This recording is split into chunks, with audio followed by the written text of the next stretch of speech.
on to city council meetings for Monday, February 14th. We have a roll call to establish quorum, Madam Clerk. Melissa Green. Here. Terry McClung. I'm here. Bill Ott. Here. Harry Meyer. Here. Autumn Slane is here remotely, and Nick Roberts is absent with notice. We have pledge allegiance To the flag of the United States of America and to the republic for which it stands, one nation, under God, indivisible, with liberty and justice for all.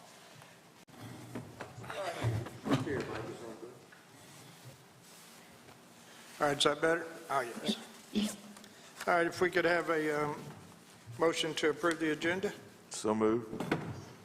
Get a second? I'll second. All right. Mr. Ott made the motion. Mr. Meyer second. Approve the agenda. Any additions, corrections?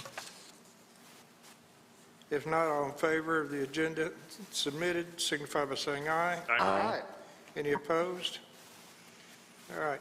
Get a motion to approve the minutes for January 24th. I'll Motion make to a motion to approve the minutes for January 24th. Second. All right. Mr. Meyer made the motion. Ms. Green seconded. Any additions, corrections? Hearing none, all in favor, signify by saying aye. Aye. Any opposed? All right. At this time, I'd like to see if the city council would go out and sit. I'm going to do something different for our State of the City address. I'm going to do a PowerPoint and have some visuals along with the verbal.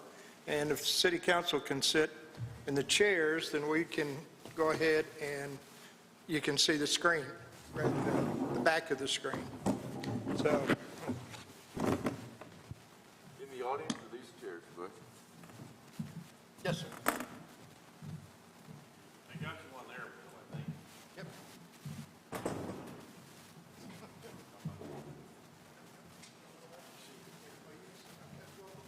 That's good. Turn around a little bit more. You're hidden. That's good. There you go. All right. Well, I want to thank everyone for allowing me to give this State of the City for February 14th. It's kind of a time in the last month for us to reflect on the year 2021 and show the city and the council members kind of what we've been doing for this place we call home. Eureka Springs has remained steadfast in our pursuit of offering a safe and sustainable service-oriented city in the midst of, this last year, which we had a lot of different upheavals going on. We're fortunate to have public servants in the departments and commissions within the city who are really dedicated to serving in the very best manner possible. I'd like to highlight some of their work in 2021 to give you kind of a glimpse of the work that they've accomplished in this past year. The department's key commissions, I kind of give a snapshot of what we've been doing financially because it's important for a barometer of our civic health and the trust that you put in to manage the tax finances. We came into 2021 with a surprisingly strong financial standing, considering the uncertainty that we had in 2020. We didn't even know if tourism was going to rebound very much during the pandemic. And we saw a little bit of rebound in 2020, but we didn't know what was going to happen in 2021. The tourist trade surprised us all, and Eureka Springs offered what so many were looking for in that safe, conscientious, and welcoming environment with lots of outdoor activities. And as a result, the visitors returned to Eureka Springs in strong numbers, and our locals were able to feel comfortable with what was going on.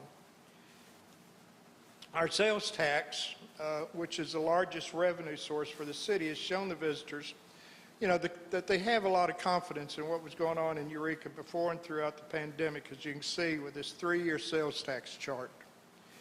2019, which is the blue line, kind of gives us the baseline that was the pre-pandemic, where we had a sales tax collection of around $2.3 million. 2020, the orange line, which was the year of the pandemic or COVID year, ended with a surprisingly sales tax, if we remember, just a little under $3 million, which again was amazing that it was only about 0.8% below our budget or our normal conditions that we were anticipating from 2019. I think it was astonishing to all of us that with so many businesses that were shuttered and closed during a portion of this, that the end of the year still ended so good. You know, now then in 2021, which is the gray line, we can see the sales tax collection was up to $2.9 million, almost 28.8% increase over 2020. This increase in 2021 over 2020 is the single largest increase in sales tax collection in many years, as you can see in the 7-year tax collection view. We've also had another indicator of the tremendous real estate boom that was going on, you know, over the 3-year summary, and this came from the Carroll County Real Estate Board. In 2021, we had over $168 million. That's $168 million worth of existing real estate units were sold in Eureka Springs. Also in 2021, there were 75 new business permits issued in Eureka Springs, which was almost nearly double the year before. You know, so at a high overview in our finances, our economy has been very strong. And that's not to say everything's been rosy and easy. You know, all you got to do is ask anybody about our labor shortage, housing restraints, inflation, and so we still got the uncertainty in general, and then we've also got the overall fatigue that we've been dealing with COVID. You know, there's no dismissing the pains that exist alongside, and in some cases because of this economic view that we've had.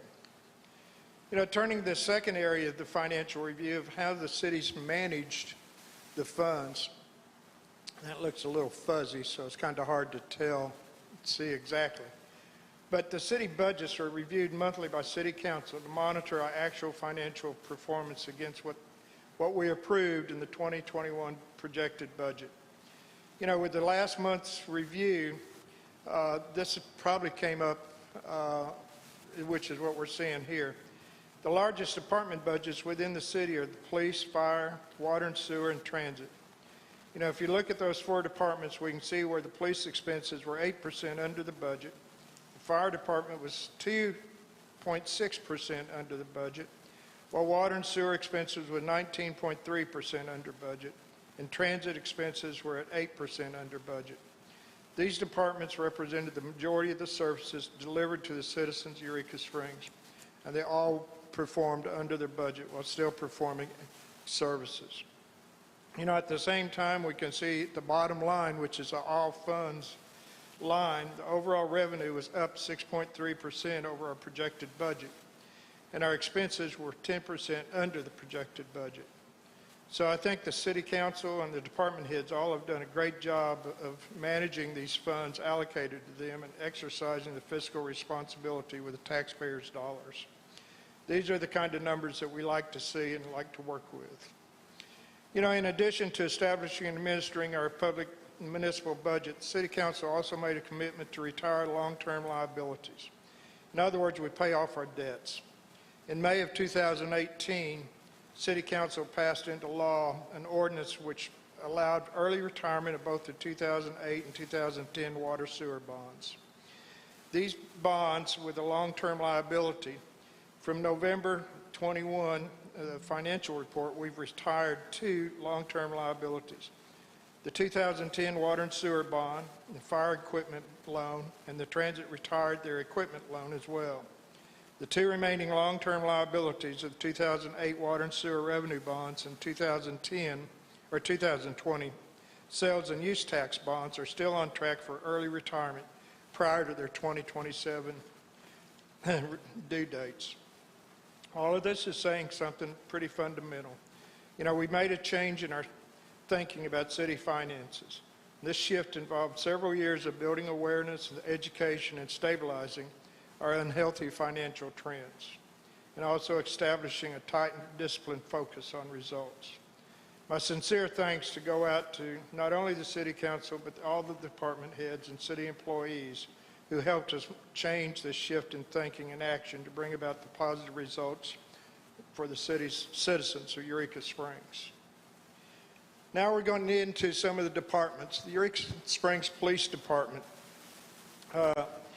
while they had a short staff throughout the year, they still experienced increased overall activity in 2021. Their calls for service or calls for requests for Eureka Springs police officers were up 31% in 2021. We can look at the statistics and show that we had uniform citations were up 66%, warning citations were up 89%, and also the noise violations issues were up 51%. So this was all done with working with an incomplete staff, you might say, especially in the dispatcher's field. Part of the Eureka Springs Police Department goals achieved in 2021 was continuing to build the community outreach and participation in programs such as Shop with a Cop. We replaced 2 units throughout the 2 cars through the continued vehicle depreciation program. We replaced handguns to update the new ones. The past weapons had not been updated and were still from what we had from 1996. We also have 2 officers who are now Gracie instructors. By being Gracie instructors, they're allowed to teach other officers tactics to avoid chokeholds. When we get into the fire and EMS department, they've also increased overall activity in 2021. There was 106 fire and rescue calls in 2021, an increase of 27%.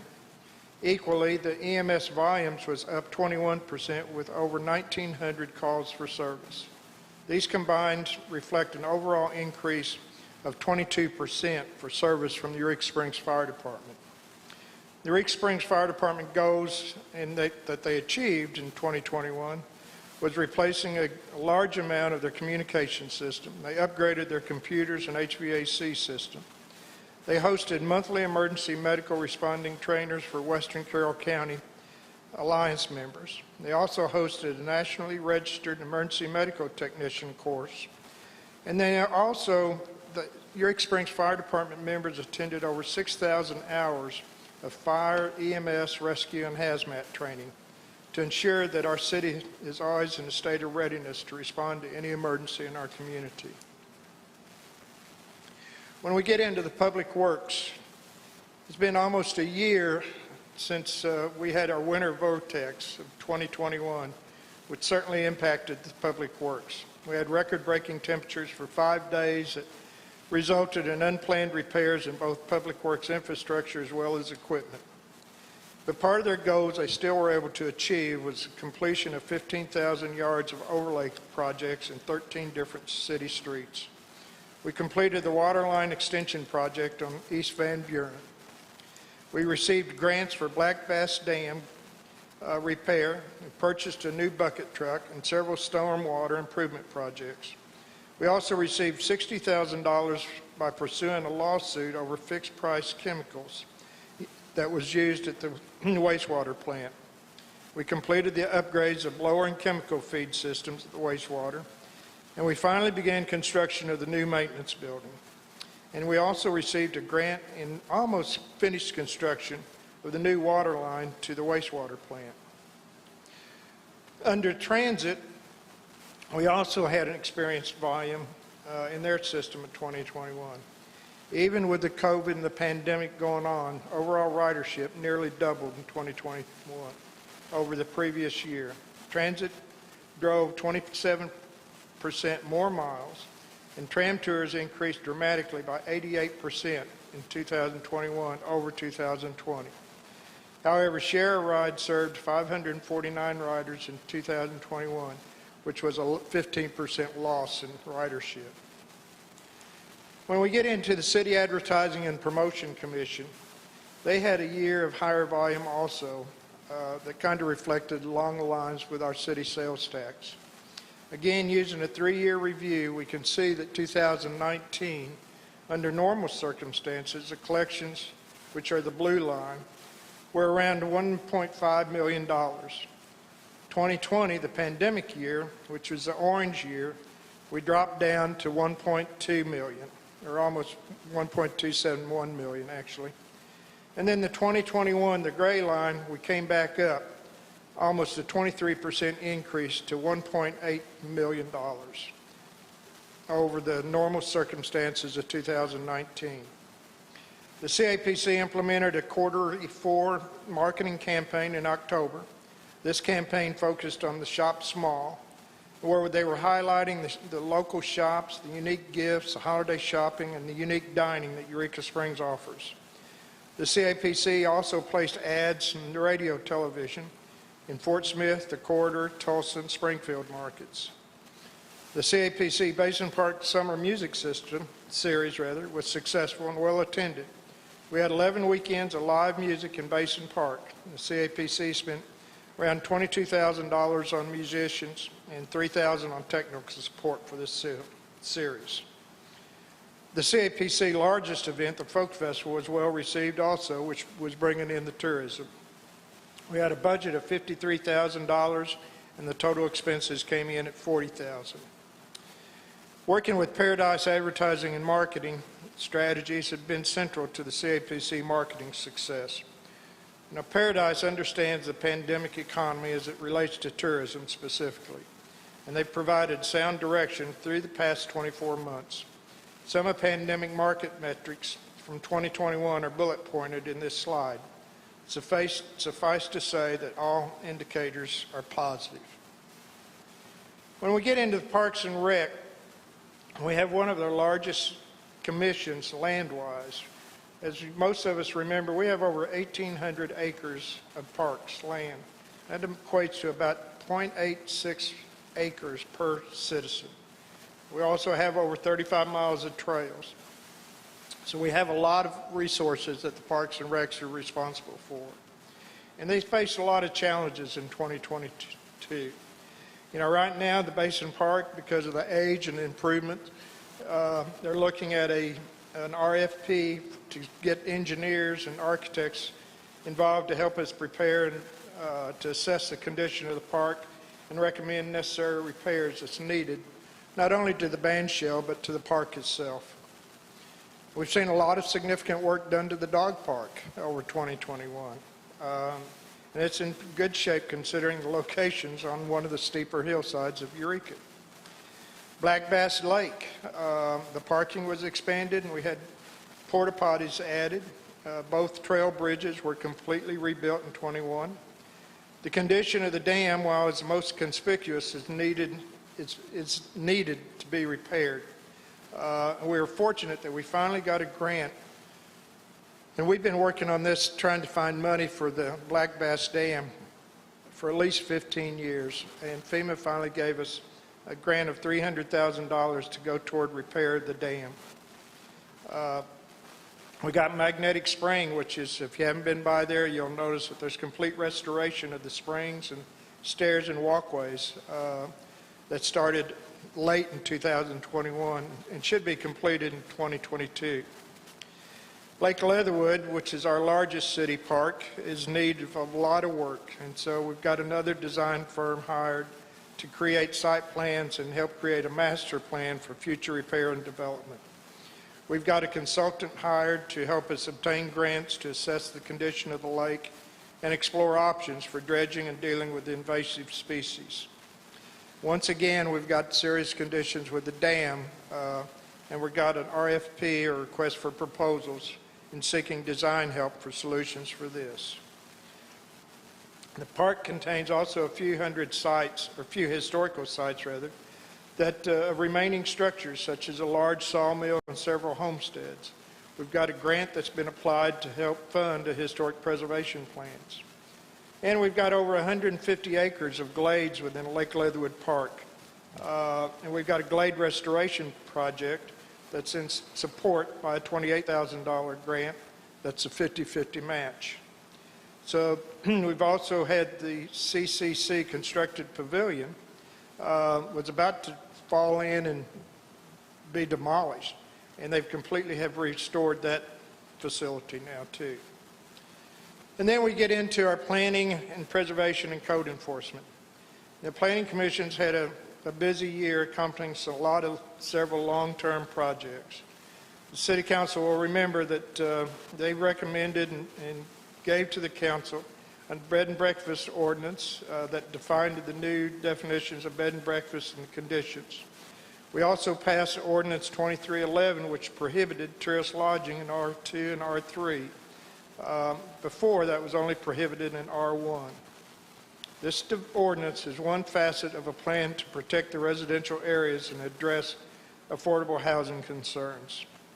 We initiated a parking survey that's to evaluate residential parking issues and determine and help find solutions that's supported by the community.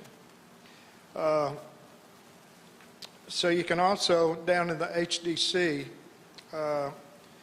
we've got, the HDC has started work and was funded by a COG grant for revision of the design guidelines with the consultant from the Lakota group.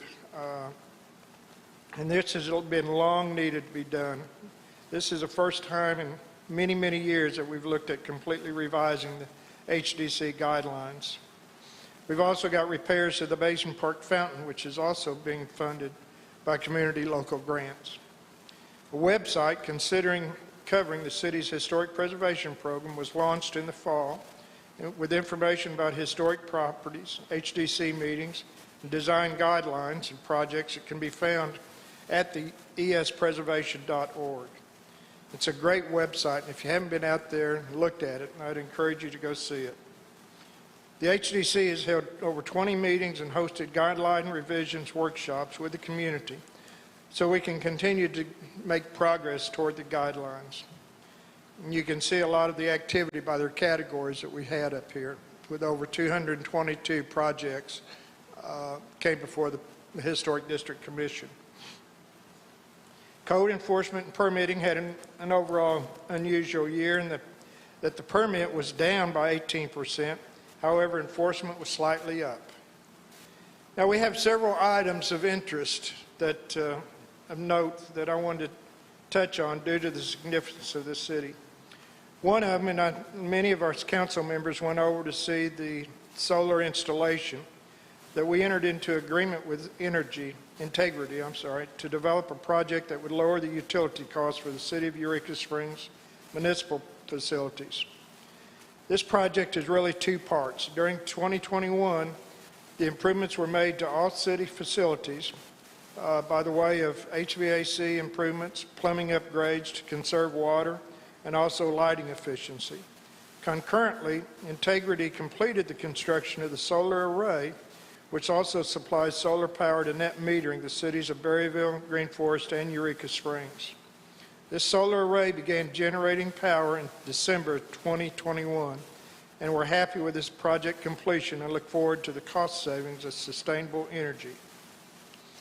We also contracted with Nabholz Construction as a construction manager in two large projects, constructing the Public Works Maintenance Building as well as reconstructing the lower level the auditorium with the installation of the elevator.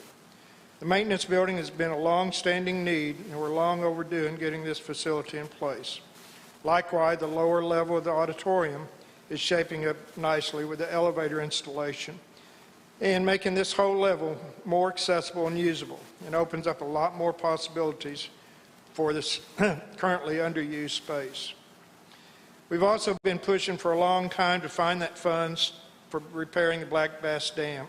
And as I mentioned, we received a grant award in 2021, and we're going to see some relief for that. We're currently working with the engineers now to prepare the construction documents will be coming before the City Council for their final approval. In November 2021, we received word from Arkansas Department of Transportation that they approved the proposed roundabout at the junction of Highway 62 and 23 South. Anyone who knows who've lived here, this intersection is a major bottleneck for us and our visitors. And so it's about time, and we're real happy to see that Arkansas Department of Transportation is going forward with this major construction and road improvement project. One of the first road improvement projects in the city of Eureka Springs in probably about 15 years, or maybe longer, since we probably had the concrete paving going down Main Street. But I want to take a moment to acknowledge some very nice awards received by the city of Eureka. On this slide, you can see a number of distinctions, awards, and recognitions that the city's received. We were pleased to receive the Trendsetter Award again in 2021 for environmental green management practice, which makes 7 consecutive Trendsetter Awards to the city of Eureka Springs. We also received the USA Today's distinction of being 2021 Best Small Town Art Scene, also something of a point of pride in our community. There's a number of remaining projects, activities, efforts, and areas of focus within the cities. These mentioned previously highlight just some of the work that is being done for the greater good of the city of Eureka Springs. I'm excited for the future of Eureka Springs, and with the help and support of the citizens, we will continue to make Eureka Springs a good place for all of us to live. And I'd like to thank you all for the opportunity to speak today and to serve as mayor of Eureka Springs. It's my honor to do so. Thank you all.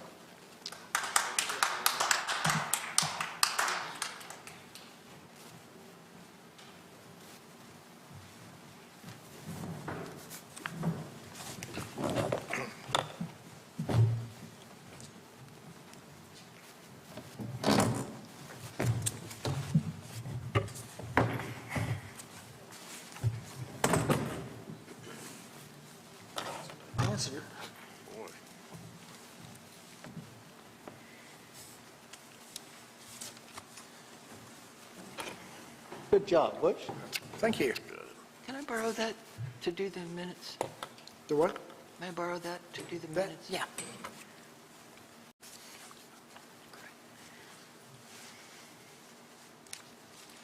All right, I guess this brings us back into our commission and authority reports. We still have a vacancy on the Planning Commission and also the CAPC. So if you're interested in serving on either one of those, and also the HDC, let us know. Applications for the CAPC can be picked up at the CAPC office. And if you're interested in the planning or HDC, just contact my office and we'll get you an application for that. Under the parks, we do have a new, we've got a vote tonight, I think, on Mark Engstrom for position 6, if I Yeah. believe right. If I can get a, I'll make a motion that we approve the application and put Mark Ingram on position 6 at Parks. Second. is there any discussion, comments? Hearing none, all in favor of Mark Engstrom for position 6, signify by saying aye. Aye. Aye. Any opposed? Autumn, are you there? Yes.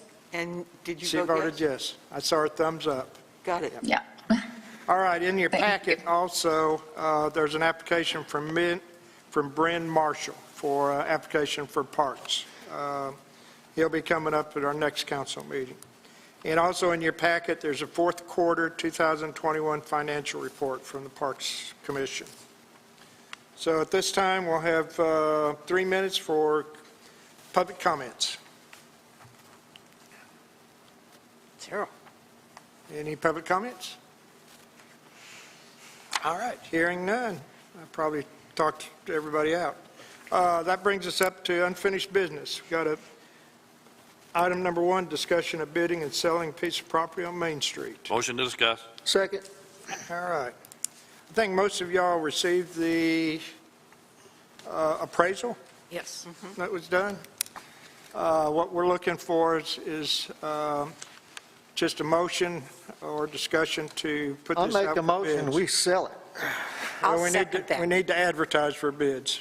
Do we? Yeah. Mr. Okay. McClung? I'll make a motion. Well, I was just going to go ahead and make the same the same motion. I'm not really sure how you want it worded. Do we have to have an ordinance? So No, we can just do a motion. I'm just putting this, all we need is a motion from the council to sell the property, and I'll advertise it for bids. we don't have to, it's not like a vacation where we've got we don't have to have an ordinance to sell. Not yet. I think we probably will have to have a motion, a resolution to approve the sale after we open up the bids, to approve that. But at this point, we're just advertising for bids. Okay. And it just has Am to I be. correct in that, Mr. Weaver? You are, Mayor. That's correct. Okay. So I'm looking just for a motion to advertise for bids for selling this piece of property. Was your motion, Harry? Yes. Mr. Meyer, I'm sorry. Do I have a second? I did. All right, Ms. Green seconded. Any further discussion?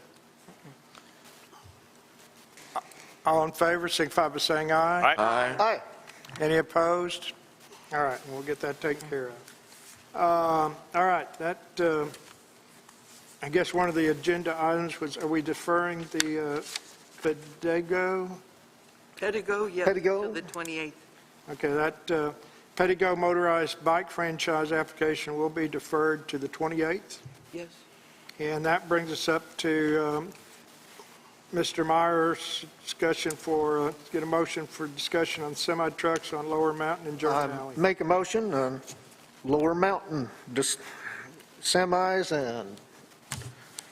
and traffic details. I'll second that. Susie Allen is here to give her spiel on what's happened to her in just the last couple of weeks. I told her she could tell us what for. I sent, a letter asking for some changes on Mountain and German Alley because it has gotten very dangerous there. And the semi-trucks and big Bob box trucks, bigger than deliveries. I mean, we're talking bigger than the UPS trucks and the FedEx trucks. These are big, long trucks, are coming up and down Mountain and German, and they're in the ditch. They have hit my property twice. And once was just this morning. I had a second one. Now, it didn't do much damage this morning. It just hit the edge of the porch and took some paint off. But in January, it did $300 worth of damage. It pulled the post up out of the cement, and the truck took off. The police are not coming soon enough before they back up and get themselves out of there. And it's also, we've had a mailbox taken down on Cliff from them trying to turn from Cliff onto Mountain. And it's not just these incidents, which is now 7 within little over a month of actual trucks hitting and damaging property or going in the ditch and needing to be towed out. There are trucks almost daily now. In fact, 2 today. The one this morning at 6:30, and then another one I heard while I was gone from a neighbor, a Coca-Cola big truck came down. But he didn't try to make the turn. He backed all the way back up to Spring Street to see, took him, I guess, a while, but he knew better than to try to make that turn. And the truck drivers that I have talked to are just appalled that they are sent that as a route, either through GPS or Amazon on their, contract drivers. The driver this morning told me that he was an Amazon driver, contract driver, and that he had gotten that route from Amazon to follow it. So I'm thinking that the only way we're going to get this changed is to change the streets. The police have been called, but they can't do anything about it because there's nothing for them to ticket. There are no signs that say no trucks. There are, no signs that say truck route. And I still firmly believe that German alleys should be one way only, and most preferably up, because the cars that do get stuck going up don't have the speed when they lose control or go into the ditch to come down and hit the properties at the bottom. So my thought would be to put no truck signs, both sides at the bottom of Mountain Street and Main, and at the top of Mountain and Spring, put truck route signs on Spring at the top of Hillside, and at the bottom of Hillside on Main, and actually have those flashing to let the truckers know, because most of these accidents are happening at 6:30 in the morning, in the dark yet. And they don't know, they're just following what they have been told to do until they get on that street and they're there and they're like, oh my goodness. And then if German Alley was one way up or even closed from number 1 German Alley down, if that was closed, there are no driveways, no reason that people would really need to come up and down that. They could go out and around the other end of Cliff to get up to Spring or down to Cliff. It's just, yeah, it's a very dangerous situation. I mean, I'm being woken up in the morning from my dreams with the beep, beep, beep, and the scrape of the, the brakes coming down. It's almost like I'm living in a war zone now. It's very, very tense, and it's happening almost daily. Thanks, Susie. I sent out everybody's got a copy of these photos. I think that it should be closed right there at the beginning of Inman Street on down to Cliff, German Alley, just to leave it for pedestrians, maybe just a couple posts or a block or big rock or something to keep people from driving down it. There's still Inman Street. It could be 2 ways down there. It doesn't hurt the traffic in and out of that parking lot up at the top of German Alley and Cushing, where they're going to propose this brewery, because that's all we need are beer trucks going down German Alley and trying to come in or up underneath the bottom. That wouldn't be good on Cliff Street. I noticed that they have trees marked on Cliff Street, that they want to cut trees down right next to the street, and I think that's to make it wide enough for their trucks. It's crazy.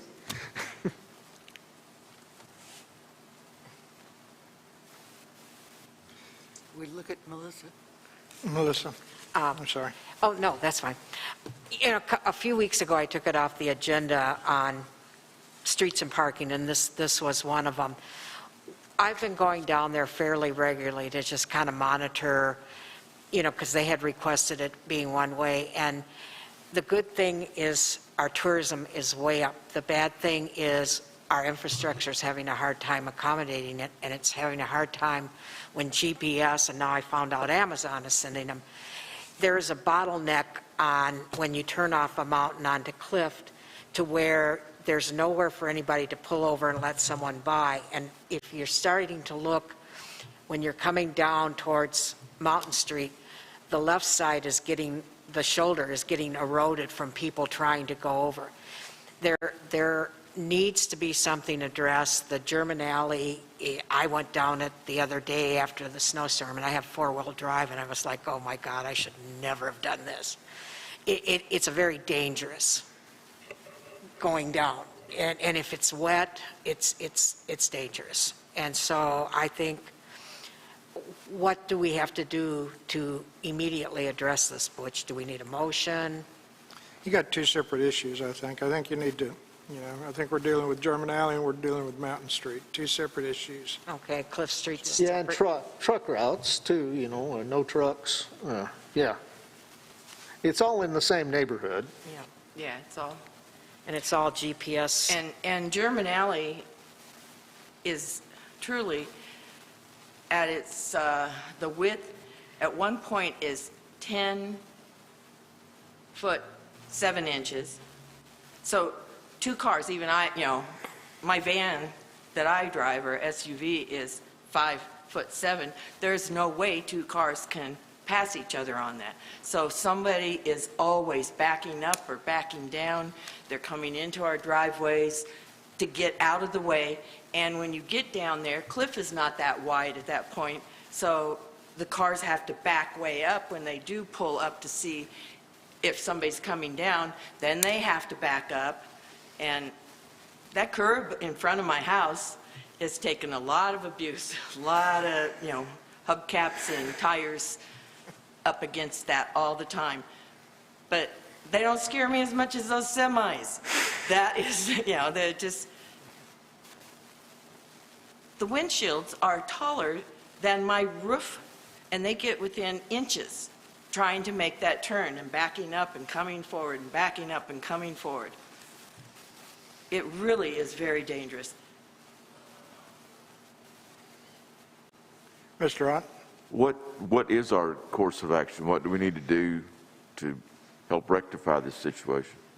Well, I think we can, I'm not opposed to, I think I think the obvious one to me, solution, I think there is a residence on there. Doesn't Bart Byer have a house right there that he's got access to? He would have access, Not Yeah. from Inman. oh, yeah.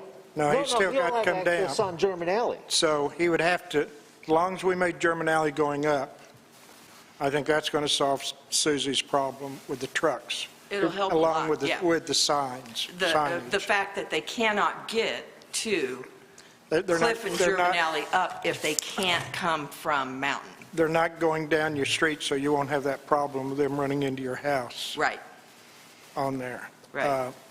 The narrow streets, we have that throughout the whole city, I know.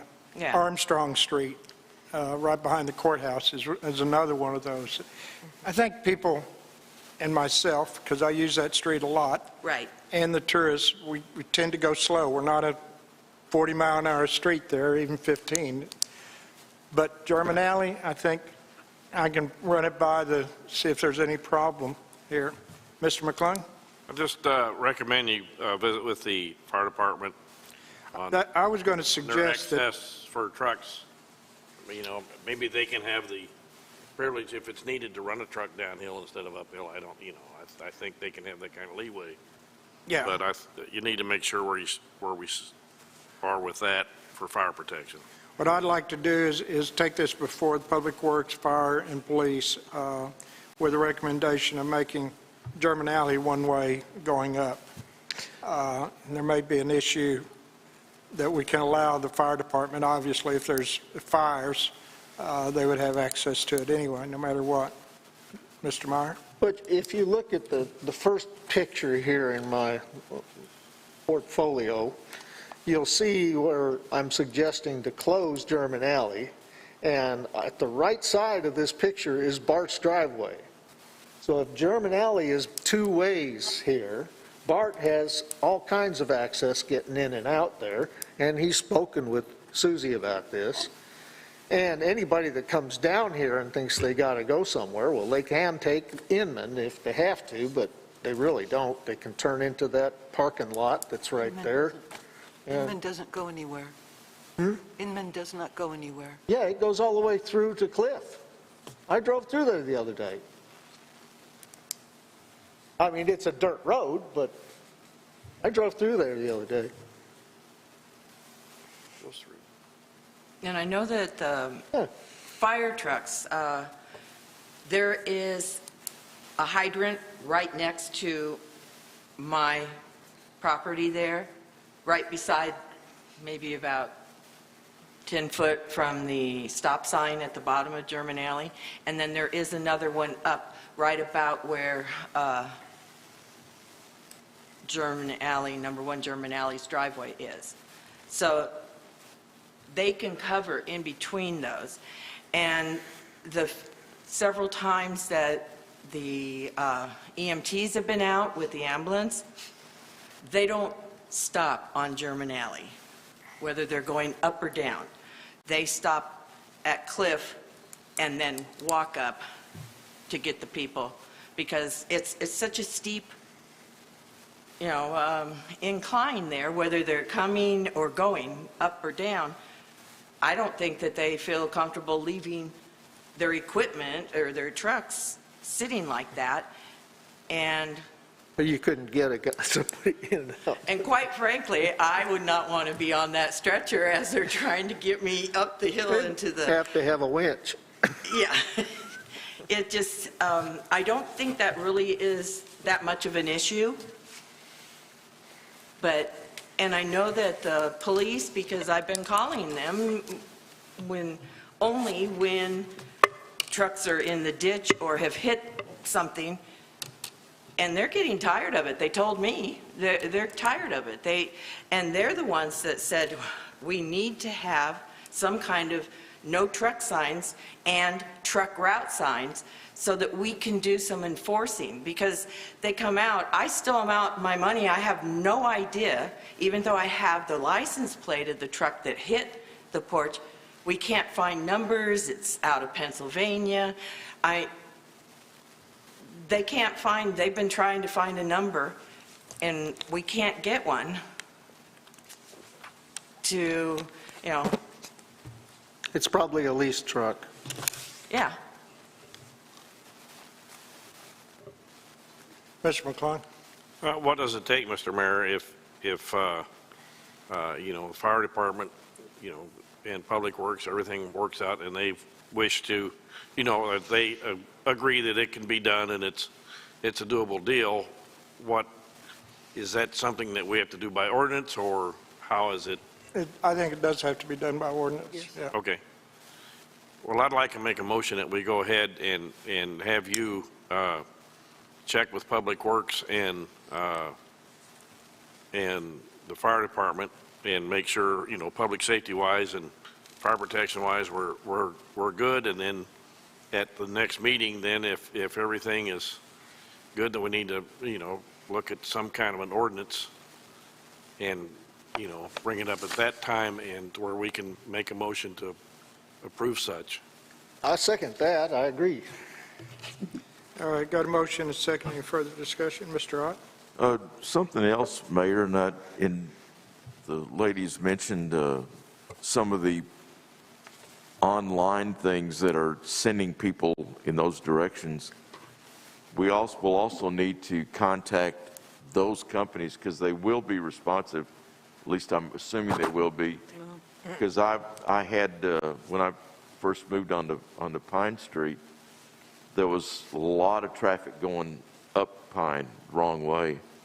And I would ask people, say, you're going the wrong way. Why are you, I said, well, that's what Google Maps told us to do. So I said, well, I'll give it a shot in the dark. And I contacted Google, it's like contacting the Wizard of Oz or something. But they were actually responsive and changed their Google Maps direction not to send people up Pine Street. So they can be responsive, and even with what we do, it would be moot if we didn't have these other people not knowing that it is one way or that it has been closed off to trucks or whatever. So I would think we would want to make sure that we follow up whatever action the council takes to letting these companies know that those revisions have been made in our traffic flow. Mr. Rod, I did just get a hold of Amazon today, and she is changing the route. Good. Even though it's not going to be the semi-truck route. It is their delivery trucks route. Yeah. Better than nothing. Oh, yeah. That's a 40-foot Bob truck. And That's the believe first- me, I have tried. That's the first step. With Google, I do not know who or how to do it. I have tried to change it online and been told I do not have, they have me in the wrong place, period, when I had the lodging, and I tried to get them to put me in the right place, to pin Yeah. me in the right place, and they kept telling me I had no authority to do that. Well, this has been... Mr. Ott, if you have a contact with Google, if you would forward that on. Call because them. you had I second will research, because that was... Please call That them. was Because years ago. As I agree with Ms. Allen, we have had terrible success Okay. with Google, getting them to change their notification. We Right. still have them going up East Mountain. We have them going up Wall Street the wrong Okay. way. And they've been contacted Okay. repeatedly. I never get rid of any emails, and that was done years ago, but because they So- sent me back an email that told me it had been done, so I will check that out and get back to you. Yeah. But we will be glad to contact and go ahead and follow up with that for sure. And also, we can work with Mr. Klung. I'll talk to the Public Works too about signage, because I think that's going to help a lot. Yeah, into that. we do need some signage, Yeah. and especially two of the different officers that I have talked to have said that we don't have it marked at all on the street for truck route, either down at Main or up at Spring. And they also suggested that it be flashing truck route signs, because these big guys are coming at 6:30 in the morning. It's still dark, particularly in the winter. And so they're not seeing just a regular sign. 2 trucks got stuck at the bottom of a mountain and had to have a tow truck pull them. Well, Yes. you can't fix stupid. I know. And that's not what's with coming down flashing lights. But it's Germanelli, the I same believe. guys going to the post office for Amazon. We need a vote on that last motion. Okay, we got a motion and a second on Mr. McClung's motion. Any further discussion? All in favor, signify by saying aye. Aye. Any opposed? All right, so moved. Thank you. All right, this comes up, our next item of business is discussion of adequate shelter. Ms. Green. I make a motion that we discuss. Second. I got some photos and phone calls about the dogs left up at the pound, and wasn't it a year and a half ago, we were going to come up with, more adequate. So I spoke with Jimmy, and he assured me that those crates, they look like just regular crates, are insulated, but he also came up with there's a much bigger problem, and the Humane Society has offered to help. But the dogs that are in there now, and the dogs, the subject of the photos that I got, are a prisoner's dog that is probably going to get extradited to Missouri and is facing prison. And because they are police property, they have to stay there. They can't go to the Humane Society. So Jimmy said, oh my gosh, Melissa, please, if you can come up with an ordinance that Brian can work with, that maybe X number of days they become abandoned so they can go to the Humane Society and have adequate shelter. Otherwise, they have to stay there until this guy, and if this guy decides not to surrender them, they will stay there forever. And that's not fair, and that the shelter where they're staying really isn't adequate for them. They're small boxes. I mean, Jimmy does the very best he can. So I would like to make a motion. Do we have anything, Ms. Green, on abandoned animals in our animal ordinance? We do, but we don't have anything that addresses the police property. They are considered police property. Where they're the property of the guy that's in jail. Right. And unless he says he abandons them, Right. Yeah, they have to keep, They have if he to keep them. if he leaves a truck there, they have to keep the truck. If he leaves a gun there, they have to keep the gun. So the animals are the same thing.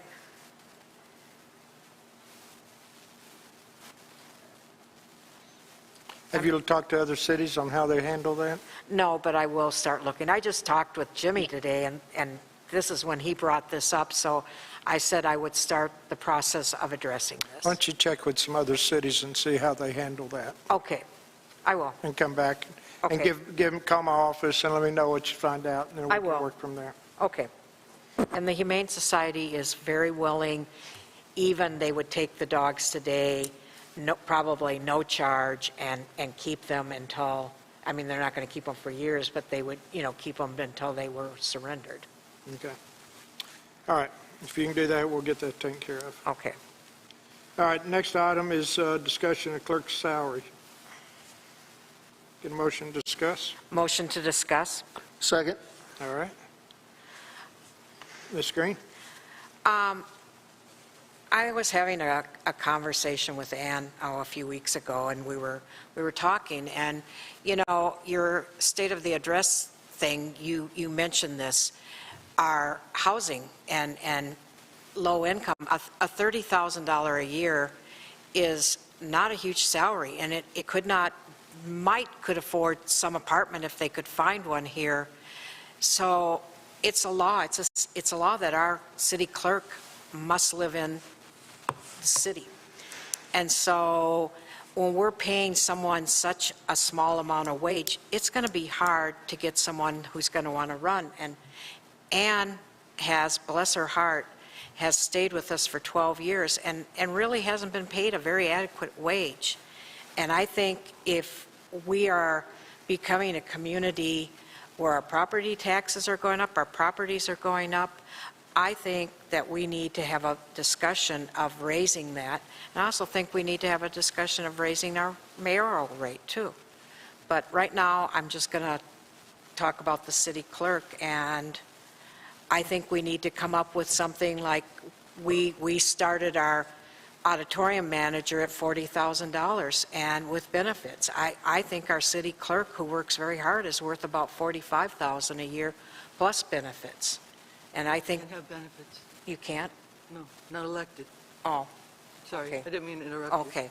Well, I think $45,000 is a very reasonable amount, and if it's a single person, they could barely afford an apartment, but a little bit more up than a $500 one. So if we want to get the quality that we've had with someone like Ann, we have to pay for it. Mr. Meyer? 30,000 is below poverty level in Arkansas. So, and if there are no benefits with an elected position, 45,000 isn't enough. I'm going to say 50. And then we can get some qualified folks to run for that office, I hope. Mr. McClung? I've forgotten what the process is. I was on when we raised the mayor's salary, and do we do that by ordinance, or does it go to, Yeah. Ordinance? it doesn't go to the public itself? No, it goes by ordinance. So we make the decision and draft an ordinance and approve an ordinance to raise Yeah. that salary, the mayor's salary, Mayor, city council, city clerks, council, all that. yeah. All Well- elected officials. I think if you're going to look at one, you got to look at both. Well, I agree. I just started with one. Right? You have to do it this year. It has to be done in an election year. You can't do it in an off year. So, Okay. Right. if you're going to do one, do them both. So Okay. that's what you better look at it. Okay. I make a motion that we draft an ordinance to increase the city clerk's pay, to increase the mayoral pay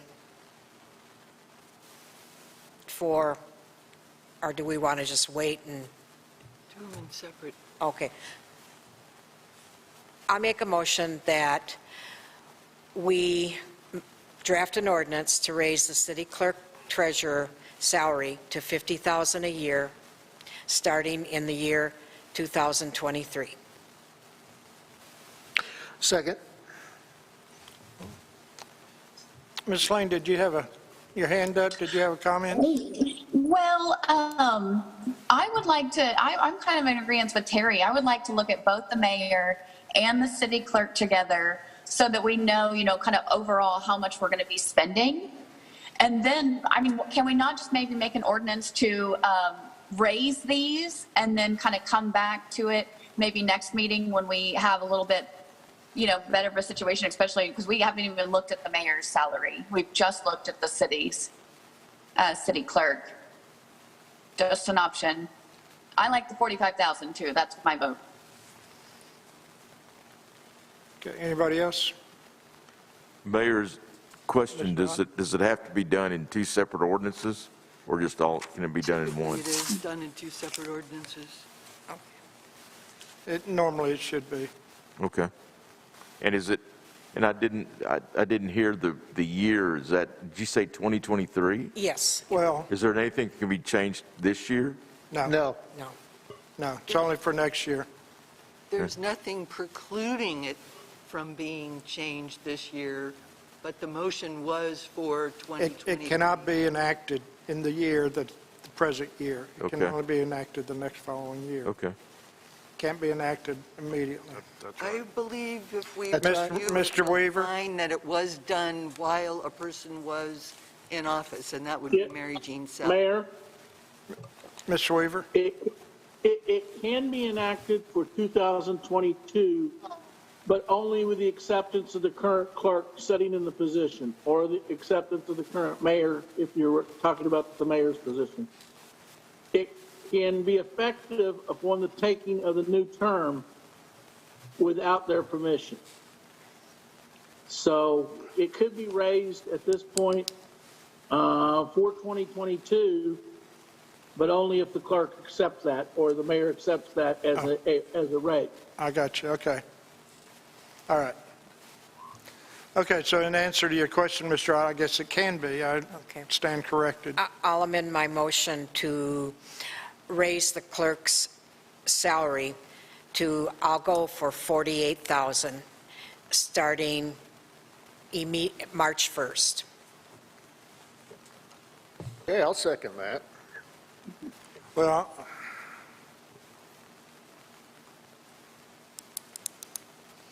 okay. Mr. Weaver, can we get an ordinance involved in that time? I know we can read it, but we'll have to have an emergency clause. Does it have to be an emergency? We certainly can get one drafted, and if the emergency clause is attached and passed, it could be done. Yeah, okay. I wouldn't put a date on it, Ms. Green. I'd just- Okay, I'll amend to leave the date open for, but this year. Did we have a second on that? Hearing. Okay. All right, do you accept that amendment, Mr. Meyer? Yes, Okay, would you repeat your motion again? I'm sorry. I'll make a motion that we raise the clerk's salary, starting after the ordinance, to $48,000 a year. second. Okay. Further discussion? Yes, sir. Mr. McClung? Just for clarification, that everybody understands that this is a motion to draft an ordinance, that ordinance will still be discussed Yes. before Yes. it's got to pass the reading. So this Yep. is not an automatic approval. Exactly. Can I go ahead and make the mayor's, but we haven't discussed It it? hasn't been voted on. Oh, Yeah, we need to go ahead and have a motion here. okay. We got a motion in a second. All right, any further discussion? Hearing none, all in favor? Signify- Aye. Aye. Aye. Any opposed? Autumn, is that yay, in favor? Yes, Okay. Okay, yes. all right. Shall we, Thank you. So that's 5-1. since it wasn't on the agenda, shall we wait till the next meeting to discuss the mayor? We can go ahead and talk, we're doing it Okay. right now if you want. Then Yeah, I would really think 35,000 for the mayor. What was the amount? 35,500. And that's up from what, Mayor? 18, Wow, okay.